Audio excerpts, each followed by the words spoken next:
जय महाकाली भक्तों, जय माँ शमशान काली आदेश। ओम क्रीं काली काय नमः मंत्र। इस मंत्र के नवरात्रों में क्या फ़ायदे हैं, और अगर आप जिस तरीके से मैं मंत्र बताऊं, ये वाला मंत्र यही है, अगर उस तरीके से आप इसका नवरात्रों में जाप कर लेते हैं तो पहले दिन से आपको महाकाली के दर्शन भी हो सकते हैं स्वप्न के द्वारा, और आपको पहले दिन से सिद्धि भी मिलनी शुरू हो जाती है, जिस तरीके से मंत्र मैं बताऊंगा आपको। और इसके फ़ायदे क्या हैं नवरात्रों में जाप करने के, और किस तरीके से इसका जाप करना है आपने, ये सारी जानकारी दे रहा हूँ आपको मैं। इससे पहले आप चैनल को प्लीज़ सब्सक्राइब और लाइक कर दीजिए। भक्तों, नवरात्रों में हर मंत्र की ऊर्जा 1000 गुना बढ़ जाती है, और महाकाली के मंत्रों की ऊर्जा तो बहुत ज़्यादा होती है पहले ही, और नवरात्रों में कितनी बढ़ जाती होगी आप हिसाब लगाइए। और अगर आप ओम क्रीं काली काय नमः मंत्र का जाप काले आसन पर करते हैं तो ये और भी तीव्र काम करता है। भक्तों, ये मंत्र बहुत ही शक्तिशाली महाकाली का मंत्र है, और अगर जिस तरीके से मैं बताने जा रहा हूँ आपको मंत्र, उस तरीके से आप इस मंत्र को बोलते हैं तो पहले दिन से ही आपको अनुभव शुरू हो जाएंगे, और सिद्धि भी आपको प्राप्त होगी इस मंत्र से, और महाकाली के दर्शन भी आपको सपने में होंगे। इन नवरात्रों में आपने मंत्र ऐसे जाप करना है, ओम क्रीं काली काय नमः हुम हुम फट। इस तरीके से आपने मंत्र का जाप करना है, और पहले दिन से ही आपको अनुभव शुरू हो जाएंगे इस मंत्र के। ये मेरी गारंटी है आपको, क्योंकि महाकाली के हर मंत्र के पीछे हुम हुम फट लगता है, क्योंकि लोग किताबी मंत्र डाल देते हैं। ये किताबी मंत्र नहीं, ये गुरुमुखी मंत्र है। इस तरीके से गुरु के मुख से ही मंत्र मिल सकता है, किसी किताब या यूट्यूब चैनल से नहीं मिल सकता। ये मंत्र आपको किसी भी यूट्यूब चैनल में नहीं मिल सकता, ना किसी गूगल फुगल में मिल सकता है।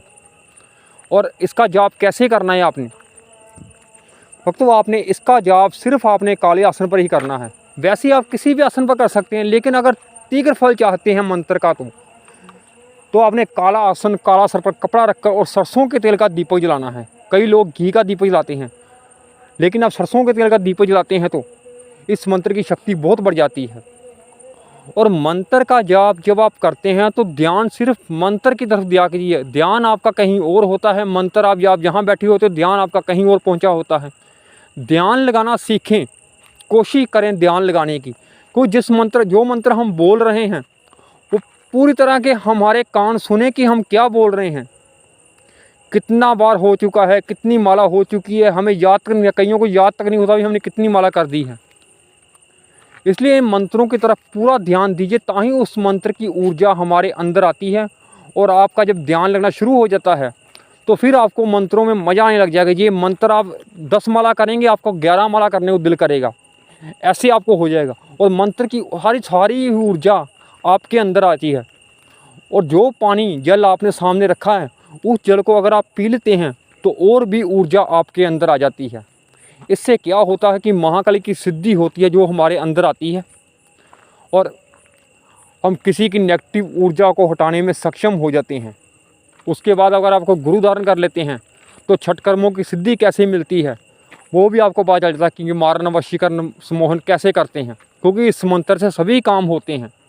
लेकिन गुरु के बिना इन छठ कर्मों की सिद्धि आपको नहीं मिल सकती। ऊर्जा आपको ये सिद्धि आपको मिल सकती है कि आप किसी की नेगेटिव ऊर्जा को हटा सकते हैं। कोई तंत्र क्रिया आपके घर में नहीं हो सकती। इसका जाप नवरात्रों में करें जिस तरीके से मंत्र मैंने बताया है, और पहले दिन से ही आप खुद मुझे बताएंगे कि इस मंत्र को आपको फ़ायदे हो रहे हैं कि नहीं हो रहे। पहले दिन सरसों के तेल का आपने दीपक जलाकर बैठें, और कम से कम 21 माला 51 माला इस मंत्र की करें। अगर आप 108 माला करते हैं तो फिर इस मंत्र की ऊर्जा बहुत ज़्यादा बढ़ जाती है, और आपको क्रोध आना शुरू हो जाता है। अपने क्रोध पर काबू रखना होता है। जब आपको सिद्धि मिलती है तो पहले लक्षण यही होता है कि आदमी को क्रोध आना शुरू हो जाता है। जिसको ये चीज़ें नहीं होती, क्रोध आना शुरू हो जाता है, काम वासना बढ़ जाती है उसकी। जिसको ये चीज़ें नहीं होती, समझ लीजिए कि उसको सिद्धि प्राप्त नहीं हुई महाकाली की। ये पहले लक्षण सिद्धि के यही होते हैं। और रुद्राक्ष माला जाप करें, वो भी संस्कृत की हुई। और नवरात्रों में अंडा, मिर्च, लहसुन, प्याज का त्याग कर दें आप। और जो महाकाली की पूजा करता है इंसान, उसे काम वासना से दूर रहना चाहिए, गलत निगाह से किसी लड़की को नहीं देखना चाहिए, क्योंकि देवियों की पूजा में ये नहीं चलता। अगर आप किसी देवता की पूजा करते हैं तो वहाँ चल जाता है ये सब, लेकिन अगर आप देवियों की पूजा करते हैं तो किसी लड़की की तरफ गलत ध्यान देते हैं तो आपकी ऊर्जा कम होती है। इससे जो आपके अंदर सिद्धि आई होती है वो अंदर से निकलती है आपके। ये दो चीज़ें होती हैं जिसके ज़रिए सिद्धि निकलती है बाहर। एक तो क्रोध, अगर आप किसी पर करते हैं, किसी पर चिल्लाते हैं, किसी से लड़ते झगड़ते हैं, फिर भी वो सिद्धि निकलती है बाहर जो आपके अंदर आती है।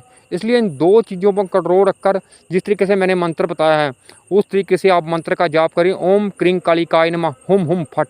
फिर देखना असर कैसे मंत्र का होता है ये वाले। जय महाकाली।